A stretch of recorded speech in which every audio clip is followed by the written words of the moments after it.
बाळासाहेबांची शैली जी होती ती उघड उघड जास्त चर्चा होती. पण उद्धव साहेबांचं थोडंसं असं आहे की त्यांनी एकदा ठरवलं की एखादा विषय बोलायचा नाही तर ते नाहीच बोलत. खरं सांगायचं तर न बोलणं हे त्यांचं सगळ्यात मोठं हत्यार आहे त्यांच्याकडे. रश्मी ठाकरेंसोबत तुमचे संबंध कसे राहिलेले आहेत, कसं बॉन्डिंग राहिलेलं आहे? त्यांना वाईट वाटलं असणार, बहुतेक रागवले असतील ते माझ्यावरती. आणि आदित्य ठाकरेंबद्दल? माझी त्याला नेहमी शुभेच्छा असते, लग्नही लवकर करतो. नमस्कार, मी अभिजित कांबळे. महाराष्ट्र टाइम्स ऑनलाईनच्या मटा कॅफे या विशेष कार्यक्रमात तुम्हा सर्वांचं स्वागत आहे. आज मटा कॅफेमध्ये विशेष पाहुणे आहेत विधान परिषदेच्या उपसभापती डॉक्टर नीलमताई गोरे. नीलमताई, खूप खूप स्वागत आहे मटा कॅफेमध्ये तुमचं. नीलमताई, ज्या आपण या सगळ्या मटा कॅफेच्या विशेष मुलाखतीमध्ये वेगवेगळ्या विषयांवरती चर्चा करणारच आहोत. तुमची राजकीय वाटचाल असेल, तुमचं सामाजिक काम असेल, या सगळ्या गोष्टी होतील. सर्वात प्रथम अर्थातच ज्या मुद्द्यांवरून तुम्ही सध्या चर्चेत आहात त्याच अनुषंगाने मी सुरुवात करतो. एकनाथ शिंदे हे वेगळे झाल्यानंतर जे नेते त्यांच्यासोबत गेले त्यामध्ये सर्वाधिक चर्चा आणि सर्वाधिक आश्चर्य जे आहेत ते तुमच्याबाबत व्यक्त केलं जाते. अरे वा, मलाही बातमी मिळते मटा ऑनलाईनला. कारण एकतर तुम्ही खूप कालांतराने गेल्या.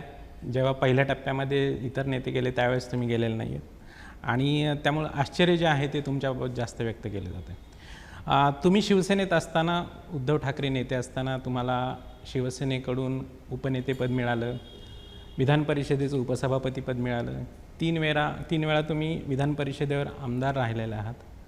मग अशी कुठली गोष्ट होती की ज्यामुळे तुम्हाला असं वाटलं की आता उद्धव ठाकरेंऐवजी आपण एकनाथ शिंदेंच्या सोबत जायला हवं? काय कारण? एक तर पहिली गोष्ट म्हणजे थोडं मागे वळून जर का पाहिलं आणि ज्यांना लक्षात येतं आहे की आता जसा प्रश्न आहे की 24ला निवडणूक आहे आणि द्विध्रुवीकरण, एका बाजूला इंडिया, एका बाजूला NDA, अशा दोन आघाड्या झालेल्या आहेत.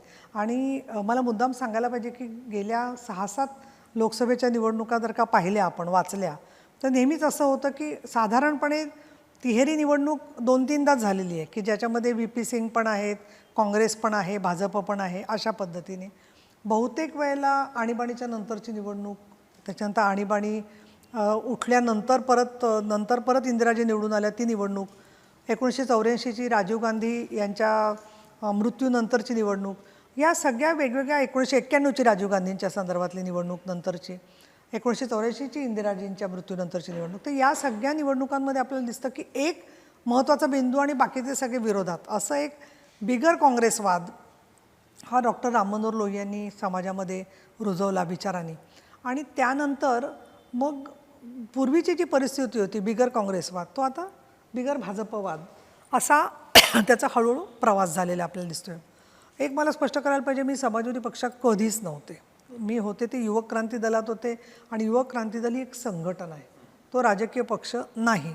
त्याच्यामुळे जेव्हा सगळे म्हणतात कुठे होतात, कुठल्या पक्षात होतात, तर ते राजकीय विचारसरणी असणारी सामाजिक संघटना असं आपण म्हणू शकू. कारण निवडणूक कधीही युवक क्रांती दल म्हणून लढवली गेली नाही, त्यामुळे आम्ही बिगर संसदीय राजकारणात होतो. पण हळूहळू असं लक्षामध्ये आलं की काम करत असताना तुम्हाला मुद्द्यांवरती काम करताना निवडणुकीत काहीतरी भूमिका घ्यावी लागते. तुम्ही जर का भूमिका घेतली नाही तर तुम्ही इर्रेलेवंट किंवा असंबद्ध ठरता. तुमचे मग तुकडे तुकडे होतात कामाचे. मी आता संघटनांची नावं कुठल्या घेत नाहीत, पण विखुरल्यासारखं होतं काम जे असतं ते. आणि एक भूमिका तुम्हाला शेवटी निवडणुकीमध्ये घ्यावी लागते, तुम्ही राजकीय कार्यकर्ते म्हणून काम करू इच्छित असाल तर. आणि सामाजिक कार्यकर्ते म्हणून काम करत असाल तरी आपले जे जवळचे लोक असतात, आपला प्रभाव असतो काही लोकांवर, त्यांनासुद्धा ते म्हणतात की काय करायचं नक्की, आम्हाला अमुक माणसाचा त्रास आहे, तमुक माणसाला आम्हाला विरोध करायचा आहे. तर या पार्श्वभूमीवरती मी असा विचार केला की अनेक लोक जे कुठे नाही आहेत किंवा जे राजकारणाच्या कुठे सत्तेच्या चक्रात नाही आहेत, असे बरेचसे लोक हे शिवसेनेच्या बरोबर मला गेलेले दिसले. विशेषतः मराठवाड्यामध्ये मी पाहिलं, जिथे जिथे अत्याचार होतो त्या ठिकाणी मी गेले तर पहिल्यांदा काही मुलं तिथे हजर असायची, तरुण. आणि मी म्हणायचे हे कसे काय पोचतात एवढे वयाने लहान मुलं, म्हणजे तुमच्यासारखीच होती सगळी. तर ते म्हणायचे की आम्ही सामनाचे पत्रकार आहोत आणि आम्ही 3-4 जिल्ह्याचे लोक येऊन ऐकतो. ते म्हणायचे मला कळायचंच नाही. पण माझ्या असं लक्षात आलं की एक अँटी एस्टॅब्लिशमेंट अशी जी स्पेस असते त्याच्यामध्ये शिवसेना होती, जरी सत्तेत होते तरीसुद्धा. आणि मग त्या पार्श्वभूमीवरती मी शिवसेनेत काम करायला लागले. तेव्हा त्याच्यात बाळासाहेब ठाकरे यांची भूमिका होती की राष्ट्रीयत्व म्हणजे हिंदुत्व, हिंदुत्व म्हणजे राष्ट्रीयत्व नाही, राष्ट्रीयत्व म्हणजे हिंदुत्व. म्हणजे तुम्ही कुठलेही असाल नागरिक, जाती धर्माने, मग ते भारताचे नागरिक असाल आणि तुम्ही भारताच्या नागरिकत्व म्हणून राष्ट्रीयत्व मानलं की तुम्ही ते हिंदूच आहेत, असं त्यांची व्यापक भूमिका होती सगळी जी आहे ती. आणि त्याच्यामुळे मी शिवसेनेत काम करायचा निर्णय घेतला. 98पासून ते आत्तापर्यंत बराच 25 वर्षाचा कालावधी लोटला. मी पदांसाठी शिवसेनेत गेलेच नव्हते. माझी त्यावेळची सुद्धा जी भूमिका होती ती स्पष्ट होती की महिला धोरण काम करता येईल, मराठी माणसाच्या प्रश्नावर काम करता येईल. आणि मी कधी नॅशनल पॉलिटिक्सचाच विचार करत होते. त्या म्हणून मी द्विध्रुवीकरणामध्ये विचार आधी एकदा मनात आला होता की आपण हे सगळे समाजवादी लोक गेलेले आहेतच आता, तर म्हणून आपण यांच्या कुठल्या गटामार्फत जावं का काय. पण ते गट होते महाराष्ट्रात, पण छोटे छोटे होते. कोणाचे युनियन्स होत्या, कोणाचे काय शाळा होत्या, कोणाचे काय अजून सेवा दलाचं काम होतं. पण मग उद्धव ठाकरे भेटले आणि ते म्हणाले की तुम्ही आमच्यावर एकदा विश्वास टाकून तरी बघा. आणि म्हणून एकदा काय 25 वर्ष विश्वास टाकला त्यांच्यावरती. पण ज्या वेळेला अंतर्गत म्हणजे सगळं माझ्या बाकीच्या मुलाखतीत बोललेले मी, पण अंतर्गत कामाच्यामध्ये असं लक्षात आलं की एक तर विरोध तर असतोच, कुठल्याही पक्षात असतो. परंतु शिवसेना भाजपचं 2014मध्ये सरकार आल्यानंतर एक संघर्षाचं वातावरण तयार झालं. आम्ही कुठल्या दिशेने जाणार, कुठल्या नाही या संदर्भामध्ये. आणि ते वातावरण होत असताना ज्याला नारायण राणे गेले सोडून, त्यावेळेला त्यांनी स्वतः पक्ष सोडला. त्यांनी आधी प्रयत्न केला पक्षाचा ताबा मिळवायचा, पण ते त्यांना शक्य झालं नाही. राज ठाकरे यांनी सोडल्यानंतर त्यांनी दुसरी संघटना काढली.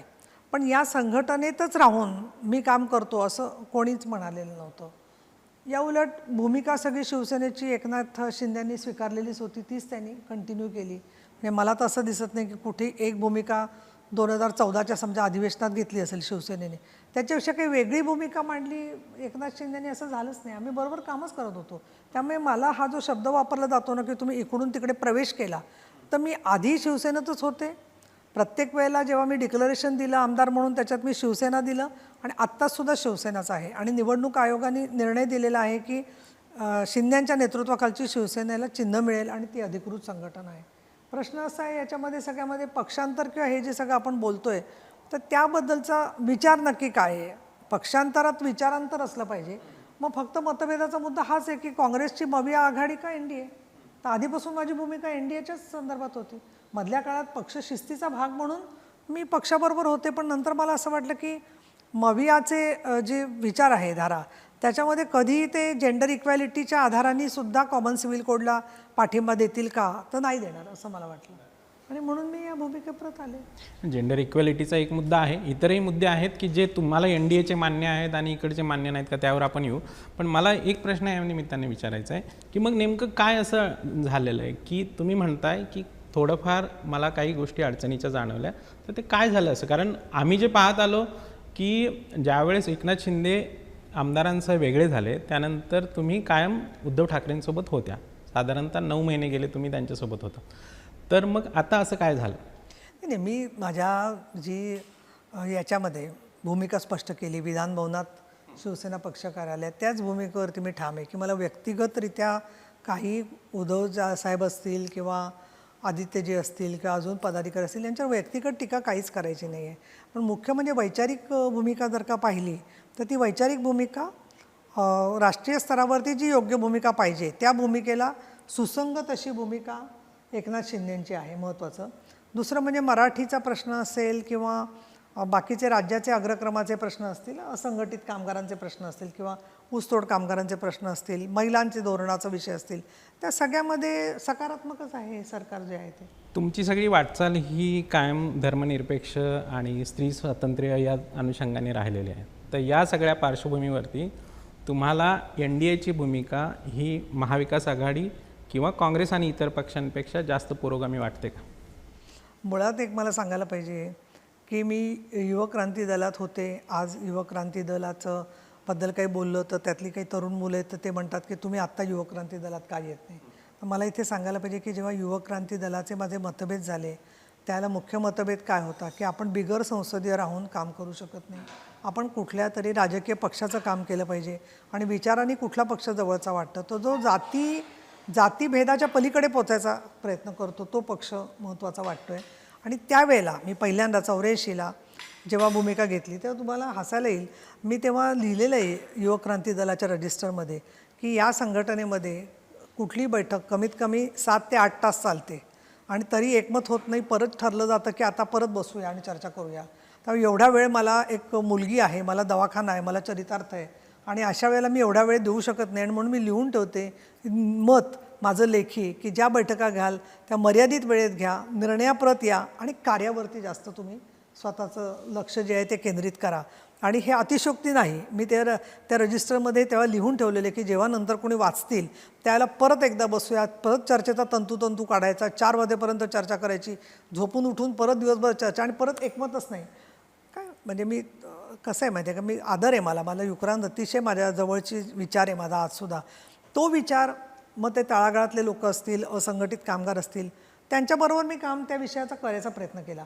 पण मी आस्तिक आहे, मी काय नास्तिक कधीच नव्हते, कधीही नव्हते. मी आंबेडकरी व्यासपीठावरच्या चळवळीत गेले तर मी कधी देव फेकून द्या, अमुक अमकेची मुलगी तमकी देवता आहे वगैरे असले विचित्र मी कधी उद्गार कधीच काढले नाहीत. आणि याला कारण साधं असं आहे की जेव्हा आपलं एखाद्या गोष्टीवर श्रद्धा नसेल तरी दुसऱ्याची श्रद्धा असेल तर आपण सुसंस्कृत असू तर आपण त्या माणसाच्या भावनांचा विचार केला पाहिजे, हा एक संस्कार होता. अंधश्रद्धेच्या विरुद्ध कठोर भूमिका होती, वटसावित्रीसारख्या व्रतांच्या संदर्भात कठोर भूमिका होती आणि आजही ती आहे की बाबा आपण सावित्रीबाई फुल्यांचा वारसा जपला पाहिजे. त्यामुळे प्रबोधन आहे ही भूमिका माझी होतीच. त्यामुळे त्या भूमिकेच्यामध्ये हिंदुत्ववादी भूमिका म्हणजे कुठली, हिंदुत्ववादी प्रबोधनकारी भूमिका मी मांडते. आजसुद्धा मी बोलले की मराठवाडा मुक्तीसंग्रामाच्या लढ्यामध्ये आर्य समाज हा एक विचार होता. आता आपल्या वाचकांना किती मराठवाड्यातले सोडले तर कल्पना नसेल, पण अत्यंत पुरोगामी विचार आहे. म्हणजे हुंडा न देता गीता लग्न, कर्मकांड करायचं नाही, अंधश्रद्धा नाही, असे आर्य समाजाचे विचार होते. म्हणजे ते महात्मा फुल्यांच्या सत्यशोधक विचारात जसं आहे की अखंडाचे मंत्र म्हणून लग्न लावा, तशीसुद्धा मी लग्न लावत होते. असे विवाह काही लोकांचे माझ्या हस्ते झालेले आहेत. आणि या विषयांच्यामध्ये मला जवळचा म्हणून त्यावेळेला दलित चळवळ वाटली. त्याच्यात मी एक साधा विचार केला की मी समजा अमुक एका जातीच्यात जन्मले असले तरी हिंदू स्त्रियांना, सर्व स्त्रियांना मतदानाचा अधिकार दिला आहे तो डॉक्टर बाबासाहेब आंबेडकरांनी दिला आहे. मग अशा वेळेला कुणालाच का वाटत नाही की या पक्षाबरोबर काम करावं, सर्व दुनियेतल्या पक्षामध्ये जातात तर आपण इथे काम करून बघूया. आणि म्हणून मी रिपब्लिकन पक्षाचं 7 वर्ष काम केलं. ते काम केल्यानंतर व्यक्तिगत मतभेद अजिबात नाही, परंतु मतभेद मला एक जाणवायला लागले की मेनस्ट्रीम पॉलिटिक्स का प्रेशर ग्रुप पॉलिटिक्स. आणि प्रेशर ग्रुप पॉलिटिक्स जेव्हा तुम्ही करता त्यावेळेला प्रेशर ग्रुप पॉलिटिक्समध्ये कायम तुम्ही कुठल्याच एका पक्षाबरोबर राहू शकत नाही. वेगवेगळ्या संघटनांच्या बरोबर वेगवेगळ्या तुमच्या भूमिका असतात आणि संख्या इतकी कमी आहे की मला असं वाटायला लागलं की त्याच्यामध्ये जर का सातत्य नसेल भूमिकेच्यामध्ये आणि विशेषतः कायदा बदल करायची जेव्हा वेळ येते. इथे बघा, इथे आपल्या रस्त्यावरूनच मोठा मोर्चा गेला होता, तेव्हा पोटगी मागणाऱ्या बायकांचा एक परित्यक्तांचा मोर्चा झाला होता. 1,00,000 महिला महाराष्ट्रातून आल्या होत्या त्यावेळेला 90च्या सुमाराला. मृणाल गोरे, अहिल्या रांगणेकर, निशा शिवूरकरनी संगमनेरच्या त्या मोर्चाचं संयोजन केलं होतं. आम्ही स्वतः चालत गेलो होतो आणि त्यावेळेला मग आम्ही शरद पवारांना भेटलो आणि त्यांना सांगितलं कायदा बदला तुम्ही की महिलांना पोटगीचा अधिकार मिळत नाही आहे, लवकर वेळेमध्ये निर्णय होत नाही आहे. आणि त्याच्यानंतर ते म्हणाले ठीक आहे आपण सर्वपक्षीय कमिटी करू आणि त्याच्यामध्ये तुम्ही काम करा आणि कायद्याचा मसुदा द्या, आपण चेंजेस करू. मग तुम्हाला ज्या वेळेला कायदा बदलायचा आहे तर तुम्हाला विधिमंडळामध्ये गेलं पाहिजे, तुम्हाला सरकारकडे गेलं पाहिजे, तुम्ही त्याची चर्चा केली पाहिजे, लोकांचं म्हणण्याचं प्रतिबिंब मांडलं पाहिजे. हे मला सगळं करण्यासाठी व्यापक व्यासपीठ पाहिजे होतं आणि त्यामुळे मी त्यावेळेला मग रिपब्लिकन पक्षाचा जे होता प्रयोग तो थांबवला आणि मग जरा मेनस्ट्रीम पॉलिटिक्समध्ये काम करायचा प्रयत्न मी करायला लागले. पण तिथे मग मला महिला आयोगावरती मी काम केलं, महिला आयोगाची सदस्य झाले, बीजिंगच्या विश्व महिला संमेलनाचं काम झालं, 73-74 घटना झाली. राष्ट्रीय महिला आयोग यावा म्हणून आम्ही नारायणगावसारख्या ठिकाणी मोठं महिलांचं संमेलन घेतलं. त्याला रामविलास पासवान समाज कल्याण मंत्री असताना आले होते, त्याला हजारो लोक आले होते. इतकंच नव्हे तर महात्मा फुले आणि डॉक्टर बाबासाहेब आंबेडकर यांची जयंती आणखीन स्मृती दिन या निमित्ताने 25 सत्यशोधक महिला परिषदा आम्ही घेतल्या महाराष्ट्रात आणि त्याच्यात आम्ही सर्व पक्षाच्या लोकांना बरोबर घेतलं. या सगळ्यामध्ये हळूहळू सर्व पक्षांचे लोक मला ओळखायला लागले, ते कार्यक्रमाला येत होते आणि मला म्हणजे याचा एक मी बऱ्याच गोष्टी शिकत गेले की आपल्याला सामान्य महिला येत आहेत तर त्यांना जितका वेळ आहे येण्यासाठी तितकाच वेळ आपण कार्यक्रम घेतला पाहिजे. त्यांना काहीतरी कार्यक्रमातून आत्मविश्वास मिळाला पाहिजे. नुसतं भाषण करण्याबरोबर त्यांना आरोग्याची माहिती, रोजगाराची माहिती, कायद्याची माहिती, योजनांची माहिती ही मिळाली पाहिजे. त्यांना अस्मिता, त्याची ओळख झाली पाहिजे. आणि या सगळ्या कामामध्ये आमच्याबरोबर पुरुषसुद्धा मोठ्या प्रमाणात सहभागी व्हायला लागले. कोठे भाऊ म्हणून, मित्र म्हणून, नवरा म्हणून त्या मुलीचा, असे हळूहळू बरोबर यायला लागले. आणि या सगळ्या कामाच्या मध्ये मग शिवसेनेचं काम सुरू झालं. त्याच्यामुळे धर्मनिरपेक्ष आणि हे जे म्हणतो ना आपण, त्यात अंधश्रद्धेच्या विरुद्ध आम्ही जरूर आहोत. त्यानंतर मी 2002ला जेव्हा आमदार झाले त्यावेळेला बाळासाहेब ठाकरे यांना मी विचारलं की मी कशावर काम करू असं तुम्हाला वाटतं. तेव्हा ते मला म्हणाले की तू पाण्याच्या प्रश्नावर काम कर. महिलांचा स्वच्छतागृहांचा एक विषय खूप मोठा आहे. आणि दुसरं ते म्हणाले की आपले जे भाविक आहेत त्यांना कोणी वाली नाही आहे, तर त्यांच्या सोयीसुविधा, पाण्याची व्यवस्था, जेवणाच्या व्यवस्था, स्वच्छता, आरोग्य, रस्ते, वेगवेगळ्या पद्धतीचे अपघात हे टाळण्यासाठी काय करता येईल याच्यावरती तू काम कर. आणि म्हणून मग आपोआपच मग एकविरा असेल, तुळजापूर असेल, अष्टविनायक असेल. आणि मला सांगायचं की फक्त मी जाऊन काही देवांची प्रार्थना केली, पण त्या पुरातत्व विभागाच्या आलेल्या अडचणी सोडवणं, पंढरपूर देवस्थानाला 73 कोटी रुपये मिळवून देणं, अष्टविनायकाच्या इथे अपघात प्रवण जे भाग आहेत त्या स्पॉट्स दुरुस्त करणं, विठ्ठल रुक्मिणीच्या मंदिरामध्ये रुक्मिणीच्या पायांना संपूर्ण भेगा पडल्या होत्या तर त्याचं व्यवस्थित लेपन झालं पाहिजे. काही काही मंदिरांमध्ये तर मला असं दिसलं की उपासाच्या दिवशी ते लाडू मोतीचुराचे देत आहेत. म्हणजे भाविकांच्या श्रद्धांचा विचार केला तर स्वच्छतागृह पाहिजेत, व्यवस्थित नौका पाहिजेत. हे सगळं नीलमताई, तुमचा मुद्दा लक्षात आला. तुम्ही सांगताय की असं काही धर्मनिरपेक्ष किंवा काय, मी आस्तिक हिंदू आहे. माझा प्रश्न असा आहे, पुन्हा मी तोच प्रश्न विचारतो की तुमच्या आत्तापर्यंतच्या राजकीय वाटचाल आणि तुमची जी काही सामाजिक भूमिका राहिलेली आहे त्या भूमिकेला तुम्हाला महाविकास आघाडीपेक्षा NDA जास्त सुसंगत वाटते का? महाविकास आघाडी याच्यापेक्षा सुद्धा मला शिवसेना, एकनाथ शिंदे यांच्या नेतृत्वाखालची शिवसेना हा माझ्या दृष्टिकोनातून महत्त्वाचा विषय आहे. महाविकास आघाडी असेल नाही तर NDA असेल, त्याच्यातले जे बाकीचे घटक पक्ष आहेत त्या सगळ्यांच्या भूमिकांचं मी कशी गॅरंटी देणार. मला साधी गोष्ट वाटते की आमच्या पक्षाची जी भूमिका आहे ती बघून मी त्यांच्याबरोबर काम करते आहे. आणि त्याच्यात तीच भूमिका जर का सुसंगतपणाने जे पक्ष मांडत होता आधीपासून, तीच भूमिका एकनाथ शिंदे आणि त्यांचे सहकारी पुढे नेत आहेत, म्हणून मी काम केलं. म्हणजे सध्या उद्धव बाळासाहेब ठाकरे शिवसेना जी आहे त्यापेक्षा एकनाथ शिंदेंची जी भूमिका आहे ती तुम्हाला तुमच्या भूमिकेशी जास्त सुसंगत वाटते? निश्चितपणे. मी त्यात अयोध्येच्या रामजन्मभूमीचा मुद्दा वाचला. बरं, आम्ही जाऊन आलो होतो अयोध्येला, त्याच्यापूर्वी आम्ही गेलो होतो, तिथेही आम्ही उद्धवसाहेब मुख्यमंत्री नसतानाही गेलो होतो, मुख्यमंत्री असतानाही अयोध्येला गेलो होतो.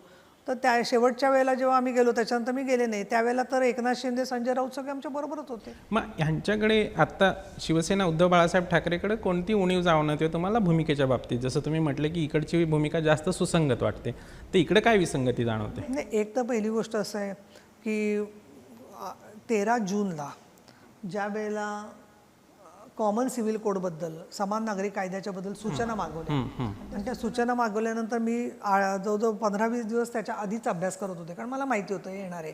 आणि त्याच्यानंतर मी एक टिप्पण केलं, ते टिप्पणी मी तुम्हाला पाठवते, तुम्ही ते वाचा. त्याच्यामध्ये मी 6 वेगवेगळे मुद्दे घेतले होते. आता मी वेळेच्या प्रत्येक मुद्द्यावर जात नाही, परंतु त्याच्यात मी म्हटलं होतं की हा जेंडर इक्वॅलिटी केंद्रीभूत असणारा कायदा असावा आणि स्त्री ती कुठल्याही धर्माची असो, कुठल्याही जातीची असो, कुठल्याही वर्गातली असो, तिला घटस्फोट, वारसा, त्याच्यानंतर विवाहसंबंधी ह्या सगळ्या कायद्यांच्यामध्ये समानता असावी. आणि त्याच्यामध्ये कोणी कुठल्या धर्मात जन्मली आहे म्हणून तिला वंचित राहता कामा नये, पुरुष असो महिला असो, हा समानतेचा मुद्दा होता.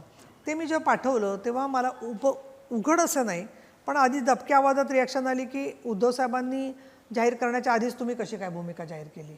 आता मी स्त्रियांच्या चळवळीमध्ये 75 सालापासून काम करते, म्हणजे मी स्टुडंट होते तेव्हापासून. अशा वेळेला मी त्याची भूमिका उद्धवजींना विचारून घेणं हे मला तर योग्य वाटलं नाही, कारण मी एक फेमिनिस्ट आहे, स्त्रीवादी चळवळीत मी काम करते आणि मी कायम त्याच्याबद्दलच्या माझ्या भूमिका मांडत आलेली आहे. उलट पक्षाने मला सगळ्या माझ्या भूमिकांमध्ये खूप सहकार्य दिलेले आहे. म्हणजे ज्याला शबरीमालामध्ये महिलांचा प्रवेश देऊ नये या संदर्भात सुद्धा काही मौन होतं, त्यावेळेलासुद्धा मी भूमिका घेतली होती की नाही, महिलांना प्रवेश मिळाला पाहिजे. मंदिर प्रवेशाच्या वेळेला बाळासाहेबांना आम्ही जेव्हा विचारलं कोल्हापूरला मंदिर प्रवेशाच्या मध्ये महिलांच्या संदर्भात काय भूमिका, तेव्हा बाळासाहेब म्हणाले होते जिथपर्यंत पुरुष जातो तिथपर्यंत महिलांनी जायला काहीच हरकत नाही आहे. कशासाठी हा विरोध करतायत सगळेजण जे आहे ते. मांढरदेवीच्याला मी म्हटलं की पशुहत्या थांबली पाहिजे, बाळासाहेब म्हणाले काय गरज आहे, तर पशु खाण्यापेक्षा हे कोणी पायऱ्यांवर कापायला सांगितले. म्हणजे सगळ्या या भूमिका मला पक्षाने खूप सांभाळून घेतलं प्रत्येक विषयात. मला कधी कोणी असं म्हणालं नाही तुम्ही ही भूमिका घेऊ नका. फक्त एक आहे की व्हॅलेंटाईन डेच्या संदर्भात जी शिवसेनेची भूमिका होती ती कशी बदलली मला माहीत नाही, पण हळूहळू प्रेमाबद्दल फार सकारात्मक झालो आम्ही. त्याच्यामुळे तसा काही फारसा प्रश्न आला नाही. नाहीतर मला धडकीच भरली होती की व्हॅलेंटाईन डेलाच विरोध कसं काय, पण ते झालं म्हणजे काळानुरूप तेही बदललं. आता ह्या सगळ्या भूमिका ज्या आहेत त्या शिंदेच्या नेतृत्वाखालच्या शिवसेनेच्या सेमच आहेत. फरक कुठे येतो आहे की अयोध्येच्या संदर्भात भूमिका असली तरी सुनील केदारांसारखे अपवाद सोडले तर बाकी काही फार कोणी त्याच्यात येत नाही, इतर पक्षांचे लोक. समान नागरी कायद्याबद्दल भूमिका काय आजच्या घडीला तरी इंडियाची भूमिका स्पष्ट नाही आहे. माझा अंदाज असा आहे, तो खोटा ठरला तर मला आनंद होईल, की त्यांनी कॉमन सिव्हिल कोडला पाठिंबा द्यावा. तो देतील की नाही तुम्ही तुमच्या मनाला विचारा काय त्यांची भूमिका असेल ते या संदर्भात. मला वाटत नाही की ते भूमिकेला पाठिंबा देतील. उद्धव ठाकरेंनी की इंडियन? मी इंडिया बोलते आता. आणि मग अशा वेळेला प्रत्येकाला ते स्वातंत्र्य देतील की तुम्ही काय करायचं ते करा. आणि म्हणजे मग काय होणार की सगळ्या लोकांच्यामध्ये दुही माजणार. कारण आदिवासींचे कायदे तर सोडून देणार असं त्यांनी म्हटलंच आहे की विवाहविषयक कायदे आम्ही आग्रह धरणार नाही. माझी अपेक्षा काय होती अभिजितजी, की आपण सुद्धा स्वतःचा एक ड्राफ्ट करावा आणि आपला ड्राफ्ट करून आपण तो मांडावा, कारण आपण रूलर्स आहोत. मी जेव्हा भूमिका मांडली आणि साहेबांना भूमिका पाठवली तेव्हा मग त्यांचा फोन आला मला आणि ते म्हणाले, नीलमताई मी अजून वाचलं नाही आहे तुमचं पत्र, मला असं वाटतं तुम्ही अभ्यास करा आणि काय ते भूमिका घ्या. आणि नंतर मी वाचलं की दुसऱ्या दिवशी संजय राऊतांनी जाहीर केलं की आपण ड्राफ्ट बघून मग पाठिंबा देऊ त्याला काय करायचं म्हणून. मग आता तो ड्राफ्ट येईल त्याच्यानंतर कळेल काय भूमिका आहे ते. पण मला तरी असं वाटलं की आजच्या घडीला जे मी बोलते त्याच्यामध्ये निर्विवादपणे पाठिंबा कोण देईल, तर आज NDA आणखी शिवसेना. नीलमताई, तुम्ही इतक्या दीर्घकाळ शिवसेनेत काम केलं आहे आणि या काळात तुम्हाला बाळासाहेब ठाकरे यांच्या जवळून त्यांची कार्यपद्धती बघायला मिळाली. यानंतर उद्धव ठाकरेंसोबत तुम्हाला काम करायला मिळालं आणि आता तुम्ही एकनाथ शिंदे यांच्यासोबत पुढे जाण्याचा निर्णय घेतला. तर या तीन नेत्यांच्या कार्यपद्धतीत, नेतृत्वशैलीत तुम्हाला काय फरक जाणवतो? नाही, मुळामध्ये असं आहे की एकनाथ शिंदेंना पण स्वतःला असं बाळासाहेबांबरोबर स्वतःची तुलना करणं आवडणार नाही बरं का. ते अगदी ते मनापासून एक शिवसैनिक किंवा कार्यकर्ते असल्यासारखेच आहे. ते नेतृत्व करतायत बरोबर आहे, परंतु असं ते स्वतःला अनुयायीच मानतात बाळासाहेबांचे. बाळासाहेब स्वतः नेते जसं होतं तसं त्यांचा खूप दरारा होता. मी ज्यावेळेला प्रवेश करायचं चालली होती चर्चा, त्यावेळेला मला ते म्हणाले की मला उद्धवसाहेबांशी बोलणं झालं, 2-2.5 तास चर्चा झाली. मग ते बाळासाहेबांकडे घेऊन गेले. तर मी त्यांना म्हटलं की मी असं करते की मी फक्त सामाजिक काम करते आणि तुम्हाला पाठिंबा देते. तर मला ते म्हणाले माझ्याकडे पत्र येतात अशी की पंतप्रधान, मग त्याच्यानंतर मुख्यमंत्री आणि मग माझं नाव असतं 7वं-8वं बाळासाहेब ठाकरे. तर तसं तू फक्त माझं नाव समजतेस का, की बाबा मी फक्त त्या यादीपैकी एक आहे, मग तू काम का करणार नाही आहेस, मला कारण कळेल का. तर मी म्हटलं की म्हटलं नाही, मग ठीक आहे. आता त्यांना नाही काय म्हणणं मला शक्य झालं नाही बाळासाहेबांना. पण नंतर मला बाळासाहेबांनी फार सहकार्य दिलं. कधी पण त्यांना वेळ मागितली तर एक 8-10 दिवसात वेळ मिळायची त्यांची भेटायला. आणि त्याच्यानंतर गेल्यावरती मात्र असं असायचं की थोडक्यात असायची भेट, असं नाही की खूप लांबलचक चर्चा चालली. पण आपल्याला काय शंका असतील, प्रश्न असतील तर त्याच्याबद्दल ते बोलायचे, सांगायचे. काही विरोध झाला असेल तर ते पण मला म्हणायचे, जाऊ दे तू लक्ष देऊ नकोस या गोष्टींच्याकडे. एकदा तर मी गेले तर त्यांनी मला जाताना सांगितलं की हे काय पाहिलं का तू. म्हटलं काय आहे. तर बातम्यांची कात्रणं आहेत, तुझ्या बातम्यांची कात्रणं बघ, किती बातम्या असतात तुझ्या. तर त्या सगळ्या PAला काढून ठेवायला सांगितले होते आणि मला सांगितलं एवढ्या बातम्या तुझ्या असतात, तू पेपर वाचतेस किती नक्की. मग मी सांगितलं मी एवढे 7-8 पेपर वाचते वगैरे.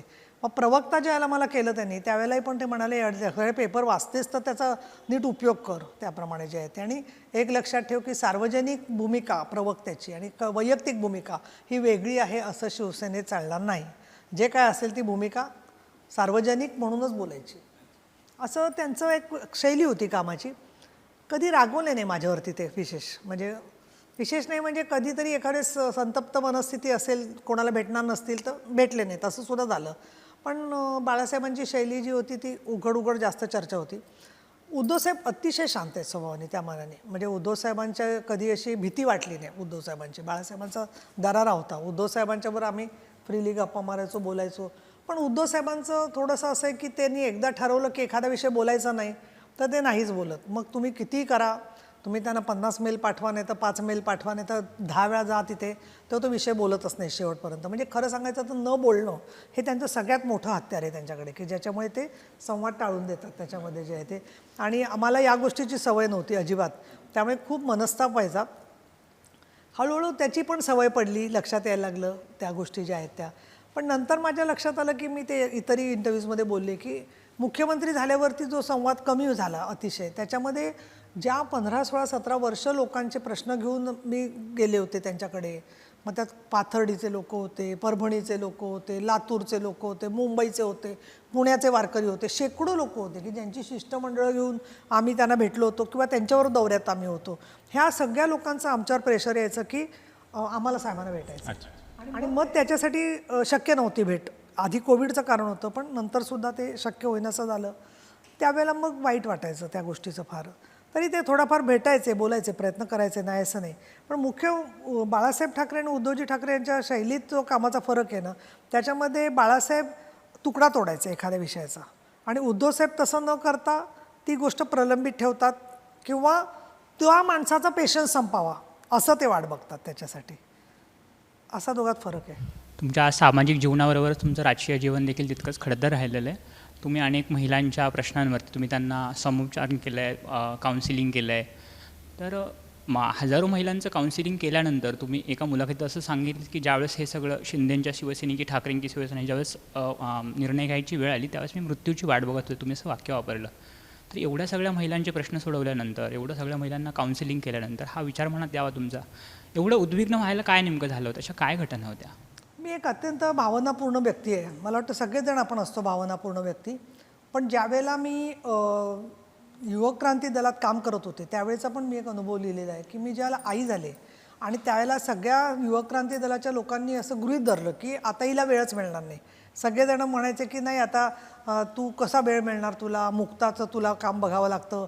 आणि सगळ्या बैठका वगैरे ना गृहीत धरायला लागले सगळेजणं की मी येणारच नाही आता राजकारणामध्ये. तेव्हा पण मला इतका नाही पण तरी मनस्ताप झालाच होता. आणि मला फार वाईट वाटलं होतं की ज्या समाजामध्ये 50% स्त्रिया आहेत आणि ती आई झाली की त्याच्यानंतर कुठल्याच राजकारणात येणार नाही असं एखादी पुरोगामी संघटना गृहीत धरूच कसं शकते. आणि मी दुसरं त्यांना सांगत होते की माझ्या नवऱ्याने राजीनामा दिला होता युवक क्रांती दलाचा, मी राजीनामा दिला नव्हता. तर why you are taking for granted की आनंदचा राजीनामा झाला आहे म्हणून मी पण राजीनामा देणार. हे कुठलं स्त्रीमुक्ती आहे, कुठलं तुमची समानता आहे, कुठली तुमची जेंडर इक्वॅलिटी आहे याच्यामध्ये जी आहे ती. माझा वाद होत होता त्याच्यामुळे मला खूप सफोकेशन झालं होतं तेव्हासुद्धा. आणि आत्ता तुम्ही काउन्सिलिंग वगैरे म्हणता ना, शेवटी कसं असतं की आपण ज्या गोष्टीच्याबद्दल पूर्णपणे स्वतःला महत्त्व दिलेलं आहे, स्वतः तुमची कमिटमेंट आहे, स्वतः तुमची वैचाराची बांधिलकी आहे, ज्याच्यासाठी तुम्ही स्वतःचं आयुष्य 25-25 वर्ष दिलेलं आहे त्या कामासाठी म्हणून एकही म्हणजे मी तर म्हणेन 80% दौरे असे असतील की ज्या प्रत्येक दौऱ्यामध्ये आम्ही उद्धव साहेबांबरोबर गेलेलो आहोत, काम केलेलं आहे प्रत्येक ठिकाणी. जे काय असेल तो अगदी छोट्या छोट्या लोकांशी भेटण्या बोलण्यापासून काम केलेलं आहे. आणि अशा वेळेला जेव्हा तुम्हाला लक्षात यायला लागतं की काही बैठकांना तुम्हाला बोलावलंच जात नाही आहे, कुठली जबाबदारी सांगितली जात नाही आहे, काही गोष्टींच्यामध्ये असं आपल्याला ऐकू येतं की तुम्ही त्यांच्यावर न आलात तर बरं, असं आसपासची लोकं बोलत आहेत.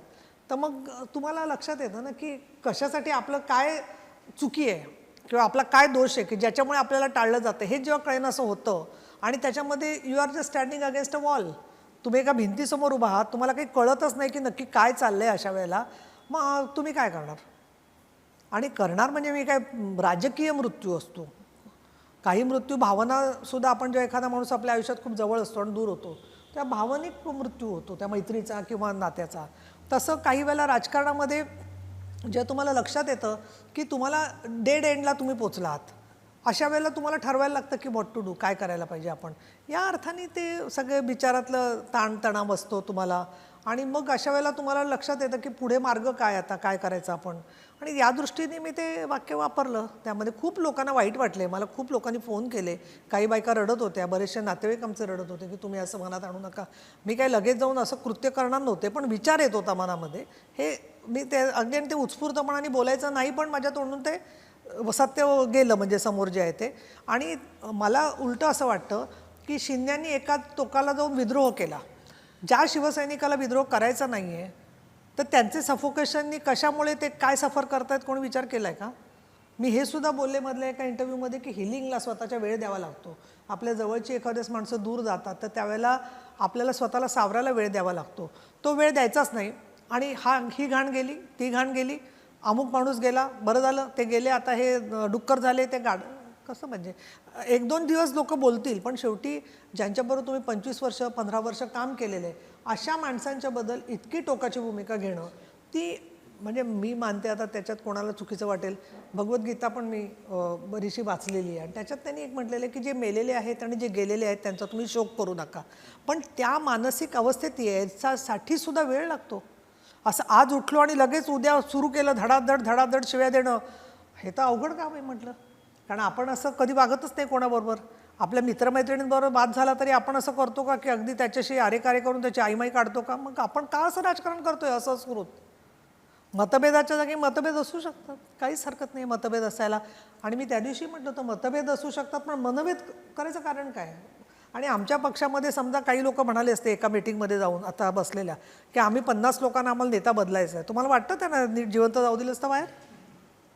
अजिबात नाही. हां, पुढचा राजकीय प्रश्न कदाचित तुम्हाला आवडणार नाही, पण तो विचारणं भाग आहे. सुषमा अंधारे शिवसेनेत आल्यानं तुम्ही अस्वस्थ होतात, तुमची घुसमट होत होती, अशी राजकीय वर्तुळात चर्चा. तर हे काही खरं आहे का की सुषमा अंधारेंच्या येण्यानं तुमची घुसमट वगैरे होत होती? मला त्याच्याबद्दल खरंच काही बोलायचं नाही आहे. मी वारंवार सांगितलेलं आहे आणि मी एक सांगते तुम्हाला की मी आता एवढ्या 30-40 वर्षाच्या काळामध्ये शेकडो महिलांनी राजकारणात यावं म्हणून प्रयत्न केलेला आहे. आणि मग त्यात कोणी विरोध करणारी एखादी अधिकारी असेल, एखादी विरोध करणारी कार्यकर्ती असेल, कशामुळेच मी अस्वस्थ होत नाही. कारण मी नम्रतेने सांगू इच्छिते की जे महिलांनी माझ्यावर प्रेम केलं आहे ना आणि कार्यकर्त्यांनी, ते खरंच आढळ आहे असं मला वाटतं. It is beyond party lines, it is differently. मी तुम्हाला एक छोटं उदाहरण सांगते, वेळ जाईल. रिडल्सचा मोर्चा होता, रिडल्सचा इथूनच चालला होता. 10 लाख लोक होते मोर्चामध्ये. समोर काय झालं, मी आमच्या नेत्यांची माझी चुकामुक झाली, मी मोर्चाच्या शेवटी राहिले आणि पुढे जायचं होतं मला. पण तुम्हाला सांगते त्या 8-10 लाख लोकांनी, अभिजित, मला सगळ्यांनी ताई तुम्ही पुढे चला, ताई तुम्ही पुढे चला, ज्या प्रकारे मला रस्ता काढून दिला. अशा व्यक्तीवरती जेवढा प्रेमाचा वर्षाव झाला असेल, मग तो भीमसैनिकांनी केला असेल, शिवसैनिकांनी केला असेल, कशाबद्दल असुरक्षित वाटणार? अत्यंत संकुचित बुद्धीच्या लोकांनी ही कारण नसताना वाढवलेली तेढ आहे असं माझं मत आहे. त्यामुळे मला त्याच्यावर बोलायचं नाही. मी वारंवार सांगितलं, आवडायचा नावडायचा प्रश्न नाही आहे. माझं म्हणणं असं आहे की तुम्ही कारण नसताना विमेन वर्सेस विमेन ठेवता आणि त्याच्यामुळे अत्यंत स्त्रियांना क्षुद्र करता तुम्ही असे प्रश्न विचारून. शुद्र करण्याचा प्रश्न असा नाही आहे, कारण त्यांनीच फेसबुक पोस्ट लिहिली आणि त्यांनीच असं म्हटलं की मी त्यांच्याकडे गेले होते की मला शिवसेनेत पक्षप्रवेश करायचा आहे, पण तुम्ही तो प्रस्तावच मातोश्रीपर्यंत जाऊ दिला नाही, असं त्यांनीच सांगितलं फेसबुक पोस्ट. मला त्याच्यावर काही प्रतिक्रिया द्यायची नाही. स्त्रीमुक्ती चळवळीच्या अनुषंगाने आणि महाराष्ट्रातली सध्याची परिस्थिती यावर हा प्रश्न आहे. आपण महाराष्ट्राने पाहिलं आहे की कदाचित आजच्या पिढीला कदाचित माहितीही नसेल की ती सशक्त स्त्रीमुक्ती चळवळ आपल्या महाराष्ट्रात उभी राहिली होती. म्हणजे अहिल्याताई रांगणेकर असतील, पुष्पा भावे असतील, मृणाल गोरे असतील, आणि मग नंतर तुम्ही त्या पुढच्या पिढीमध्ये एक साधारण 30 वर्षापूर्वीपर्यंत तुम्ही त्या सगळ्याच्या अग्रभागी होता. अशी एक सशक्त स्त्रीमुक्ती चळवळ आपण महाराष्ट्रात पाहिलेली आहे. पण आत्ता ज्यावेळेस आपण स्त्रीमुक्तीच्या अनुषंगाने चर्चा करतो, इथलं वातावरण पाहतो, तर तशी एक सशक्त चळवळ सध्या दिसत नाही, व्हायब्रन्सी त्या चळवळीमध्ये दिसत नाही. तुम्हाला काय वाटतं?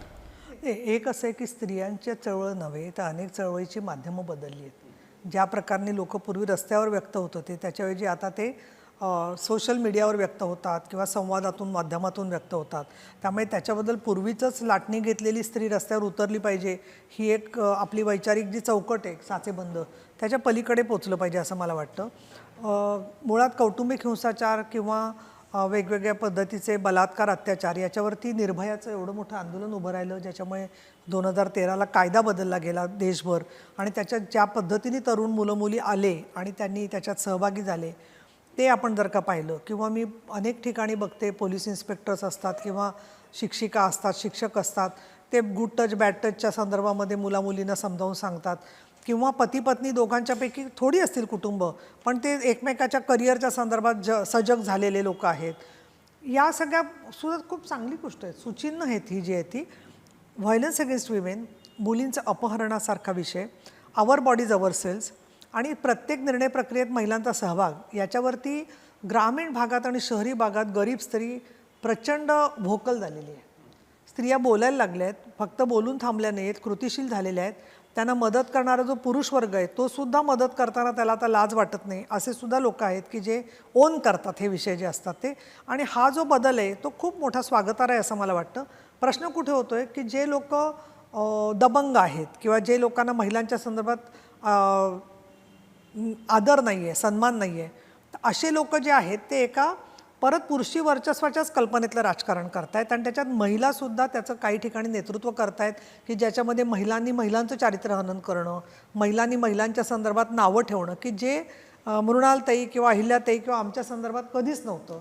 आम्ही जेव्हा राज्य महिला आयोगाचा मसुदा केला तर त्याच्यात जयवंतीबेन, सुधा चोरी, मृणाल गोरे, तारा रेड्डी, अहिल्या रांगणेकर सर्व विचारांच्या महिला होतो आणि राज्य महिला आयोगाचा कायदा काय असावा याच्यावर आमच्या 3 महिन्यात एकमत झालं आणि आम्ही राज्य सरकारला कायदा दिला होता. ह्याबद्दल मला स्वतःला फार महत्त्वाचं वाटतं ही गोष्ट. त्यामुळे सोशल मीडियावरती ज्या बायका याची फुली काढ, त्याची फुली काढ वगैरे म्हणतात किंवा अत्यंत घाणेरड्या भाषेमध्ये टीका करतात दुसऱ्या स्त्रीवरती, तिच्या सेक्शुअलिटीवरती, मला असं वाटतं त्यांना स्त्री चळवळ कळलीच नाही आणि कळून घ्यायची पण नाही. एक स्त्रियांच्या अनुषंगानेच एक महत्त्वाचा मुद्दा आहे तो म्हणजे आत्ता मणिपूरमध्ये जी घटना झाली आणि त्याचा जो व्हिडिओ समोर आलेला आहे. ही सगळी जी अत्यंत विकृत मानसिकता आहे आणि अशा घटना आपण वेळोवेळी पाहिलेल्या आहेत. म्हणजे अगदी काही दिल्लीमधील घटना असेल की जिथं प्रेयसी म्हणजे प्रेम जिच्यावर आहे तिला मारून टाकणं, तिचे तुकडे करणं, अशा 2-3 घटना गेल्या काही दिवसांमध्ये समोर आलेल्या आहेत. स्त्रियांवरच्या अत्याचाराच्या अत्यंत क्रूर घटना समोर आलेल्या आहेत. ही मानसिकता वाढत चालली आहे का, असं हा पहिला प्रश्न. आणि दुसरं, मणिपूरची जी घटना आहे त्याच्याकडे कसं पाहता? मणिपूरच्या घटनेबद्दल मला सांगणं आवश्यक आहे की मी आजच दुपारी केंद्रीय गृहमंत्री अमित शहा यांना पत्र दिलेलं आहे आणि त्याच्यामध्ये पत्र देऊन मी मागणी केलेली आहे की तुम्ही स्वतः उच्च स्तरावरती या घटनेची चौकशी करून जे त्याच्यामध्ये गुन्हेगार आहेत त्या सगळ्यांच्यावरती कठोर कारवाई केली पाहिजे. आणि इथे मला सांगायला पाहिजे, इरिस्पेक्टिव्ह ऑफ द पार्टी, ज्यावेळेला उत्तर प्रदेशमध्ये महिलांच्यावरच्या घटना घडल्या अत्याचाराच्या, त्या वेळेला पण मी राज्यपालांना आणखीन केंद्रीय गृहमंत्र्यांना लिहिलेलं आहे. अर्थात त्याच्यावर मला उत्तर काही आलं आहे अशातला भाग नाही आहे, पण तिथले SP किंवा त्या जिल्ह्यांचे जे IG असतात तिकडचे ते आम्हाला फोन करून सांगतात आम्ही काय कार्यवाही केलेली आहे ती. मानसिकतेबद्दल तुम्ही बोलाल तर मला असं वाटतं की सोशल मीडियामुळे खूप त्याचा प्रभाव वाढलेला आहे आणि त्या प्रभावाच्यामुळे प्रत्येकाला ती घटना घडते, ती कळते, हे जसं महत्त्वाचं आहे. पण त्याचबरोबर हिंस्रता खूप वाढलेली आहे जीवनामधली आणि ती हिंस्रता शब्दाची वाढली आहे, ती हिंस्रता विचाराची वाढली आहे आणि ती हिंस्रता जगभर वाढलेली आहे. आम्ही जेव्हा इतर पार्लमेंट्समध्ये गेलो तेव्हा त्यांनी सांगितलं की जेव्हा महिला लेजिस्लेटरबरोबर मतभेद होतात तेव्हा सगळे लोक त्यांना पहिली धमकी देतात की आम्ही तुमच्या रेप करू आणि पुरुष पार्लमेंटरियनबद्दल जर का मतभेद झाले तर ते सांगतात विल मर्डर यू.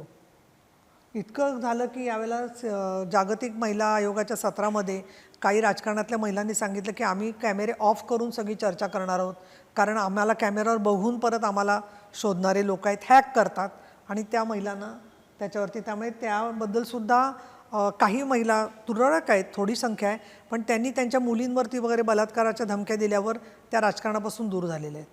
म्हणजे हा एक फरक दिसतो मला. आणि मला ग्रामीण भागात महाराष्ट्रातल्या महिला माहिती आहेत की ज्यांना बरोबर काम करायचं आहे पण त्या म्हणतात की आम्हाला अत्याचारविरोधी आम्ही काम केलं किंवा राजकारणात काम केलं तर आमच्या मुलींचे पाठलाग होतात किंवा त्यांना त्रास होतो आणि म्हणून आम्हाला सार्वजनिक जीवनामध्ये येत नाही.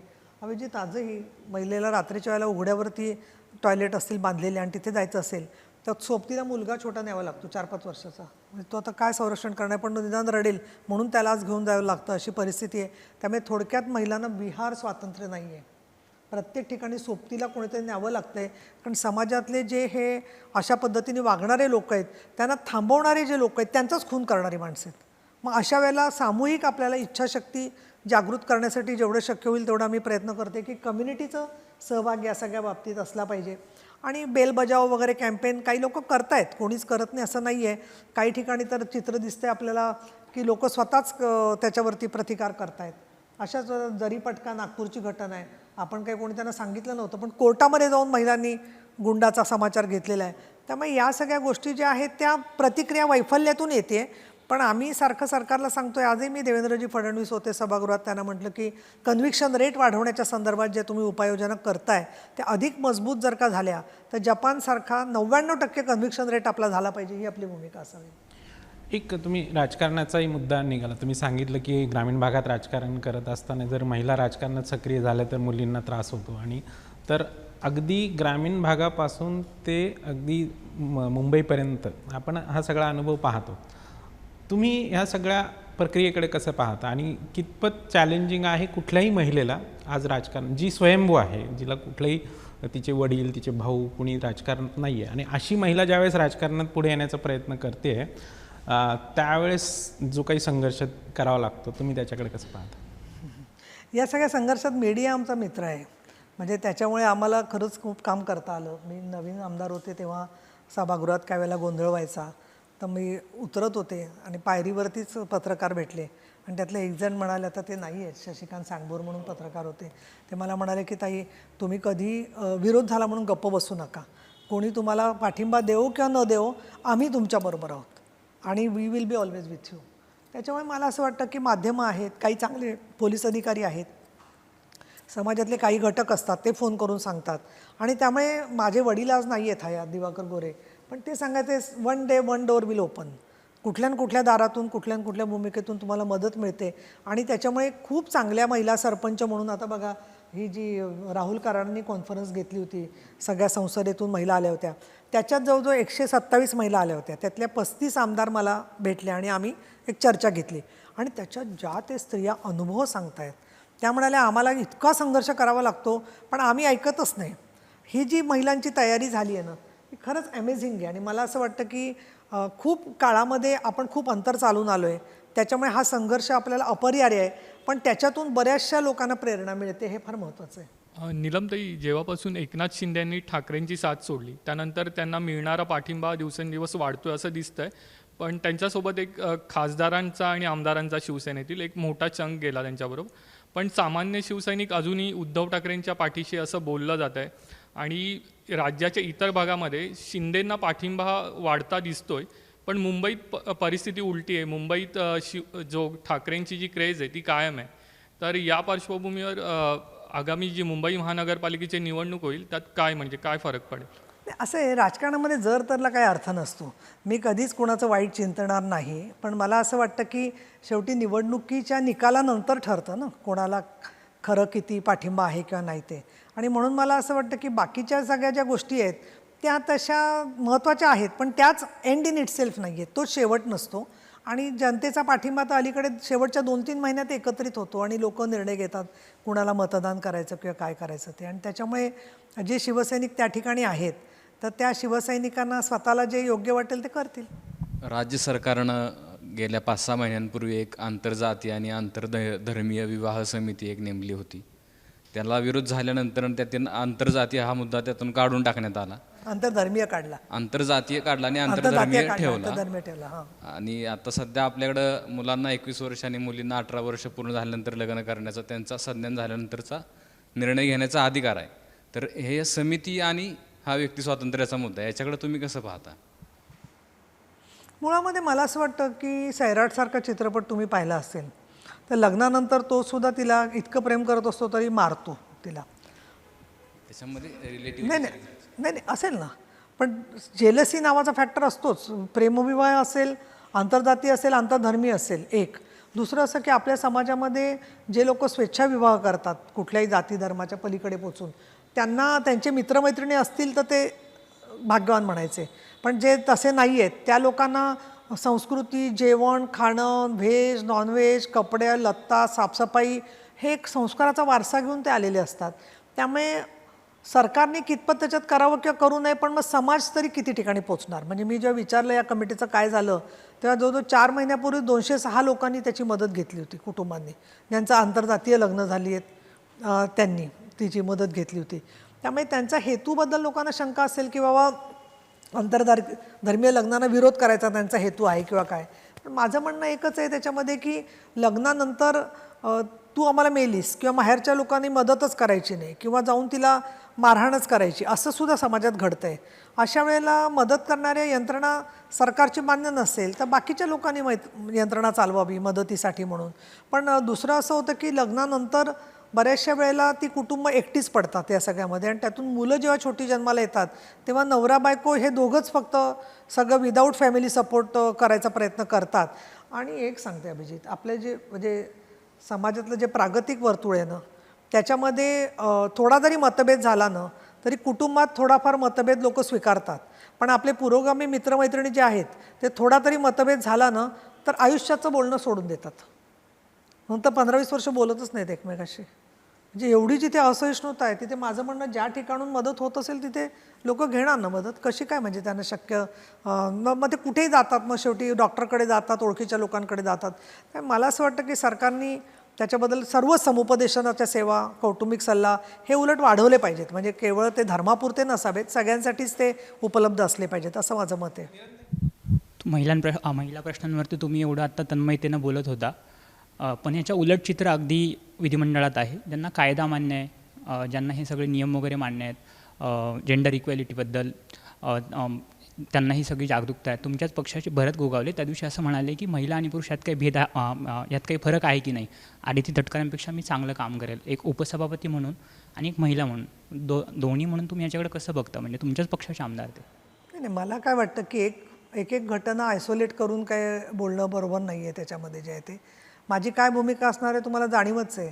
त्याच्यामुळे मला असं वाटतं तुम्ही कुठल्या गटाचे नाही आहात, त्यामुळे माझ्याकडून राजकारण बदलून घेऊ नका. No comment on that side.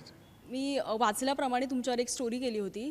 त्याच्यामध्ये एक माहिती मिळाली होती अशी की तुम्ही म्हणजे 1980 पासून जवळपास तुम्ही आंतरराष्ट्रीय दौरे पण करताय. विविध परिषदा असतील, विविध अभ्यासक्रम असतील किंवा वेगवेगळ्या योजनांसाठी तुम्ही आंतरराष्ट्रीय दौऱ्यांमध्ये भाग घेतलाय आणि त्याच्यामध्ये तुम्हाला बऱ्याच गोष्टी जाणवल्या असतील. म्हणजे भारतामधली किंवा राज्य सरकारमधली ज्या काही घटना असतील किंवा ज्या काही योजना असतील त्या पाहून आणि बाहेरच्या देशातल्या गोष्टी पाहून तुम्हाला काय फरक वाटतो किंवा तिकडच्या गोष्टी आपल्याकडे अंमलात आणण्यासाठी एखादी गोष्ट असेल तर ती अंमलात आणण्यासाठी आपल्याला काय करावं लागेल किंवा असा कुठला फरक जाणवला आहे तुम्हाला आत्तापर्यंत की जो तिकडची एक गोष्ट आहे ती आपल्याकडे पण असायला हवी असा? एक तर मला असं वाटतं की जगात सगळीकडे मी बघते, विशेषतः पाश्चात्य जगात आणि अमेरिकेमध्ये मोठ्या प्रमाणात, की ते म्हणजे पुरुषांनी घरकामात मदत केली पाहिजे असं माझं स्पष्ट मत आहे. आणि ती अगदी थातूरमातूर नसावी, थोडंफार तरी व्यवस्थित आलं पाहिजे प्रत्येकाला काम करणं. ते पटणार नाही तुम्हाला, पण मी सांगणार सगळीकडे. एक दुसरं महत्त्वाचं मला जाणवतं ते म्हणजे स्त्रिया निर्णय प्रक्रियेवरती असू शकतात याची जाणीव.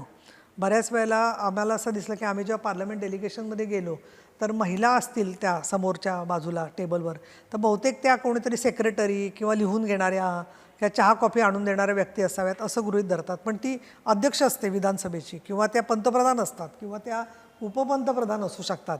तर हे सुद्धा एक कुठेतरी बघण्याची दृष्टी असते की आपण सुद्धा काही वेळेला कसं होतं की तो छोटा जोक आहे ना की त्याच्यामध्ये 4 लोक असतील तर ते काय करतात, ते पुरुषांकडे बघूनच बोलतात, महिलांकडे बघून बोलतच नाहीत. म्हणजे पुरुष तर असंच करतात बऱ्याच ठिकाणी. म्हणजे इथपासून सुरुवात आहे आपल्या समाजामध्ये जी आहे ती. तिसरं मला एक असं दिसलं की त्यांच्याकडे माणसं बदलली ना तरी सिस्टीम कोलॅप्स होतेच असं नाही. की जे आपल्याकडे एक CP बदलला, एक मंत्री बदलला, एक सचिव बदलला की सगळं आधीचं कोलॅप्स होतं. त्यांच्याकडे स्ट्रक्चर म्हणून होतं. अजून एक तिकडे सगळ्यात महत्त्वाचं म्हणजे इक्वल ऑपॉर्च्युनिटी आणि इक्वल राईट्स कमिशन आहेत बऱ्याचशा प्रागतिक देशांमध्ये, की ज्याच्यामध्ये वरच्या स्तरावरती महिलांना संधी डावलली जात असेल किंवा त्यांच्यासाठी क्रेश नसतील किंवा तिथे सेक्शुअल हॅरॅसमेंट झाल्यावर त्यांनाच काढून टाकतात. तर अशा मुद्द्यांवरती त्यांना मदत करणारी यंत्रणा आहे मोठ्या प्रमाणामध्ये. बलात्कार, व्यसनाधीनता हे प्रश्न सगळ्याच देशांमध्ये आहेत. पण तिथे स्त्रिया जे बोलतात त्यांनासुद्धा असा अनुभव येतो की कुठेतरी बाजूचे लोक दुर्लक्ष करतात. अगदी मेरी वुल्फस्टोन क्राफ्टचं त्यावेळेचं वाक्य आहे की ज्या वेळेला मी मांडले एखादा मुद्दा त्यावेळेला मी जो बोलले तर ते मी बोललेच नाही अशा पद्धतीने अर्धा तास लोक ऐकत होते आणि नंतर त्यांनी दुसऱ्या पुरुषांनी तो मुद्दा मांडल्यावर त्यांना तो बरोबर वाटला. पण मला बऱ्याच महिलांनी आंतरराष्ट्रीय चळवळीमध्ये सांगितलं की तू अजिबात मनात आणू नकोस की मीच पहिलं का बोलायचं, you go on talking talking talking असं ते आम्हाला इतकं एनकरेज करतात कुठेही गेलं की महिला सगळ्या आणि पुरुषसुद्धा. आणि क्वाईट म्हणजे त्यांना पटतं आपण जे आहे ते. त्यामुळे बऱ्याच वेळेला तर मी पाहिलं की इतर देशांमधल्या महिला जे आपण आपलं ट्रान्सलेट होतं स्पॅनिशमध्ये किंवा रशियनमध्ये, तर जिथे मराठीत आपण बोलल्यावरती टाळ्या मिळतील ना तिथेच टाळ्या स्पॅनिशमध्ये किंवा दुसऱ्या भाषेत ट्रान्सलेट केल्यावर मिळतात. इतकं काही प्रश्न समान आहेत जे आहेत ते. नीलमताई, आपण महाराष्ट्राच्या पुरोगामित्वाची नेहमीच चर्चा करतो. म्हणजे इतर राज्यांच्या तुलनेत महाराष्ट्र सर्वच आघाड्यांवरती प्रगत मानला जातो, महिलांच्या स्वातंत्र्याच्या बाबतीतसुद्धा. पण महाराष्ट्राच्या राजकारणात आणि खास करून मुख्यमंत्रीपदाबाबत मात्र आपण तिथं कमी पडतो. म्हणजे उत्तर प्रदेश, बिहार ज्यांना आपण आपल्यापेक्षा मागास समजतो सामाजिकदृष्ट्या, तिथेही महिला मुख्यमंत्री झालेल्या आहेत. महाराष्ट्रात एकतर महिला मुख्यमंत्री आत्तापर्यंत कोणीही झालेली नाही आहे. मागच्या मंत्रिमंडळात म्हणजे आत्ता जे मंत्रिमंडळ विस्तार झाला तोपर्यंत मंत्री नव्हत्या. उपसभापतीपदी तुम्ही आहात आणि तीही दुर्मिळ उदाहरणं आहेत आपल्याकडे महाराष्ट्रात अशा प्रकारचे पीठासीन अधिकारी असण्याचे. तर तुम्हाला असं वाटत नाही आहे की यामध्ये काहीतरी बदल व्हायला हवा आणि कुठं हे होतं आहे म्हणजे काय गफलत काय होते? नाही, असं आहे, पहिली गोष्ट महिला प्रिसायडिंग ऑफिसर्स म्हणून किंवा एकूण निर्णय प्रक्रियेत वरिष्ठ स्तरावरती कमीच आहेत अनेक ठिकाणी. कॉर्पोरेटमध्ये पण तीच परिस्थिती आहे. संपादक तरी कुठे महिला आहेत? संपूर्ण वर्तमानपत्र पाहिली तुम्ही तर 1-2 ठिकाणी तुरळक महिला असतील, बाकी नाहीच आहेत कुठे. त्याच्यामुळे खेळाडूंमध्ये महिला आल्या तर त्यांची वेगळा स्ट्रगल त्यांना करावा लागतो, ते पण आपण पाहिलेले आहे. उलट चांगल्या मुली म्हणजे 10वी 12वी UPSC MPSC याच्यामध्ये महिलाच पुढे येतात. जेंडर पॅरिटी होत चालली आहे तिथे जे आहे ते. पण मला असं वाटतं थोडंसं की 2030पर्यंत प्रत्येक क्षेत्रात 50% महिला असाव्यात असं संयुक्त राष्ट्रसंघाने उद्दिष्ट दिलेलं आहे. तर या सगळ्यामध्ये फक्त प्रतिकात्मकता नसावी. महिला जेव्हा असते त्याला काय प्रश्नांवरती ती रिप्रेझेंट करते हे महत्त्वाचं आहे. आणि त्याच्यामुळे मला असं वाटतं की केवळ मास बेस आहे म्हणून मग तिथे अत्याचार करणारं किंवा बलात्कार करून सुद्धा दुसऱ्यांना धडा शिकवणारी महिला समजा मुख्यमंत्री आली तर काय त्याला अर्थ आहे? त्यामुळे महिला असोत, मग तुम्ही उपसभापती असा, सभापती असा, मंत्री असा, मुख्यमंत्री असा किंवा आमदार असा, ते करत असताना सामाजिक न्यायाची भूमिका, समाजातल्या सर्वांचं माणुसकीचं समाजकारण, राजकारण आणि संवेदनशीलता हे जर का नसेल तर तुम्ही फक्त महिला आहे हे अर्थही नाही असं मला वाटतं. दुसरं, केंद्र सरकारने भरपूर महिलांना संधी दिलेली आहे, मोठ्या पदावर महिला आहेत तिथे. तुम्ही असं नाही की सगळीकडेच तुम्ही डावललं एक जातं. फक्त राजकीय व्यक्तीच नाही तर सामाजिक क्षेत्रामध्ये पण कार्यरत आहात. मला तुमच्याकडून वेगळ्या पद्धतीने यावर एक उत्तर असं हवं आहे की काय अडचणी वाटतात की साधारणतः आपल्यामध्ये महाराष्ट्रात मुख्यमंत्री पदापर्यंत चर्चेत सुद्धा एखादी महिला राहू शकलेली नाही इतक्या वर्षामध्ये? काय कारण काय दिसतंय तुम्हाला? ते बाकीच्या गोष्टी आहेतच की राजकारणामधलं स्ट्रगल आहे, पण महाराष्ट्रात असं का घडलेलं नाही? काय वाटतं? नाही, मुळामध्ये असं आहे की मुख्यमंत्री होण्यासाठी तुम्हाला 150 आमदारांचं सहकार्य पाहिजे. तर तेवढे आमदार आणू शकेल निवडून अशी जननेता महाराष्ट्रात जर का असती तर ती झाली असती मुख्यमंत्री. माझं म्हणणं, तुम्ही मास बेस जोपर्यंत स्त्रीचा उभा राहत नाही एखाद्या, तोपर्यंत नुसतं महिलेसाठी महिला मुख्यमंत्री करून काय त्यातून साध्य होणार? जननेता का होऊ शकली नाही? काय कारण दिसतात? जनतेला हे स्टेटस ऑफ विमेन कमिटीमध्ये अतिशय सुंदर त्यांनी विश्लेषण दिलेलं आहे. एक तर पहिले म्हणजे वेळेची मर्यादा असते स्त्रियांना काम करताना.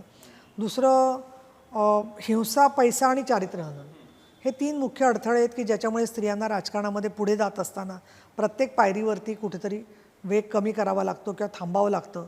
किंवा त्या चारित्र्यहननामुळे सर्व जे तिचे स्पर्धक पुरुष नेते आहेत ते सगळ्यांची न बोलता युती होते त्या स्त्रीच्या विरोधात. आणि ती सगळेजण मिळून ते तिच्याबद्दल त्यांचं एकमत असतं की यांना सहकार्य करायचं नाही. तर ही एक पुरुषी वर्चस्वाची मानसिकता आहे.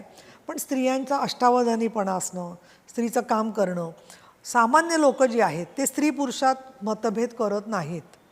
ते तेवढेच प्रेमाने येतात की आमचे हे प्रश्न सोडवा, ते प्रश्न सोडवा.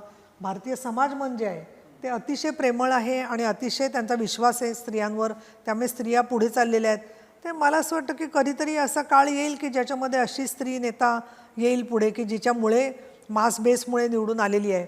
पण त्याच्यामध्ये समजा एक, मी नाव घेत नाही, पण एक महिला मुख्यमंत्री होत्या की ज्या प्रत्येक आमदार त्यांनी निवडून आणले आणि तिथे त्या मुख्यमंत्री झाल्या, पण त्या प्रत्येकाकडून 50-50 लाख रुपये घेत होत्या असं मी ऐकलं निवडून आणण्यासाठी.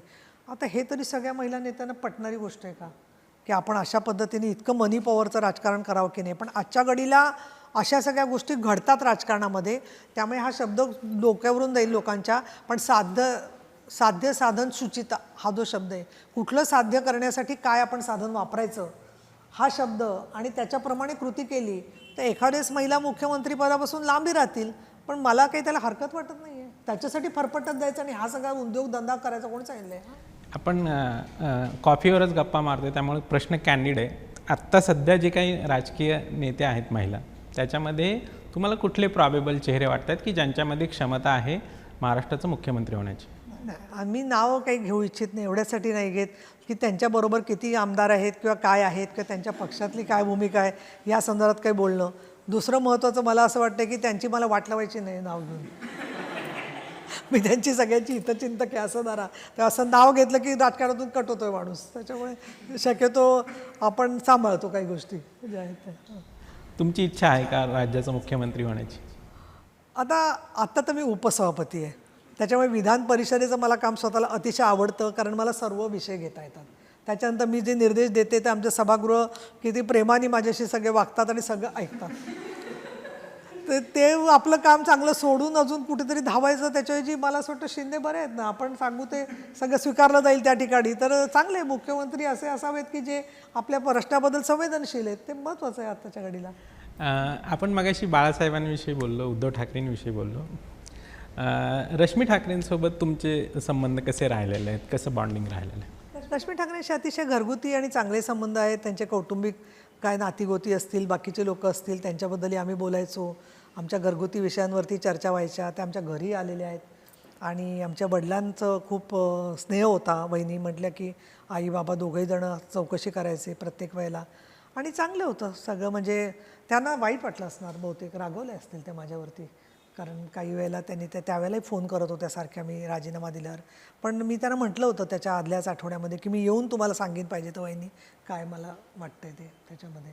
त्याच्यामुळे रश्मी वहिनींच्याबद्दलचं एक वाटतं की कुठेतरी झालेले गैरसमज दूर झाले तर चांगले होतील. का मी गेले याचं त्यांनी मला असं वाटतं की भावनात्मकतेपेक्षा वैचारिक भूमिकेतून माझं म्हणणं समजून घ्यावं, अशी माझी निश्चितपणे शिवसेनाच्या सगळ्याच सभासद नेते यांच्याकडून अपेक्षा आहे की अशा पद्धतीने खरोखर वैचाराच्या मतभेदातून माणसं जातात, ती सूड काढायला किंवा तुमच्याबद्दल वाईट चिंतून गेलेली नसतात, हे ॲक्सेप्ट करता आलं पाहिजे असं मला वाटतं. आणि आदित्य ठाकरेंबद्दल?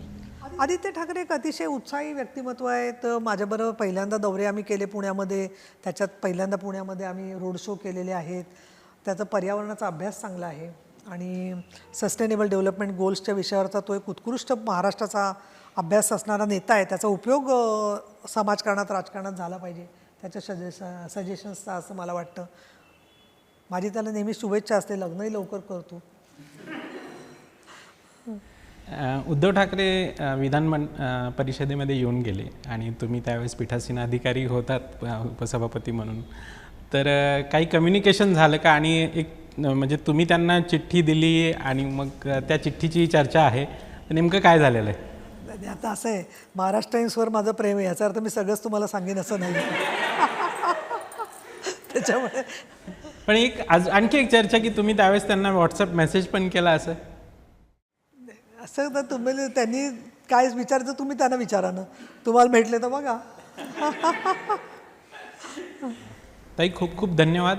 महाराष्ट्र टाइम्स ऑनलाईनच्या मटा कॅफेमध्ये तुम्ही आलात आणि सर्व प्रश्नांची अत्यंत मनमोकळेपणाने उत्तरं दिलेली आहेत. थँक्यू. धन्यवाद. तुम्हाला भेटून छान वाटलं सगळ्यांना. Thank you so much. तर या होत्या विधान परिषदेच्या उपसभापती डॉक्टर नीलमताई गोरे, आणि अत्यंत मनमोकळेपणाने त्यांनी मटा कॅफेमध्ये सर्व प्रश्नांची आपल्याला उत्तरं दिलेली आहेत. याच प्रकारचे आणखी काही व्हिडिओज आणि मुलाखती पाहण्यासाठी तुम्ही आमचे यूट्यूब चॅनल सबस्क्राईब करा आणि फेसबुक आणि ट्विटरवर आम्हाला फॉलो करा. धन्यवाद.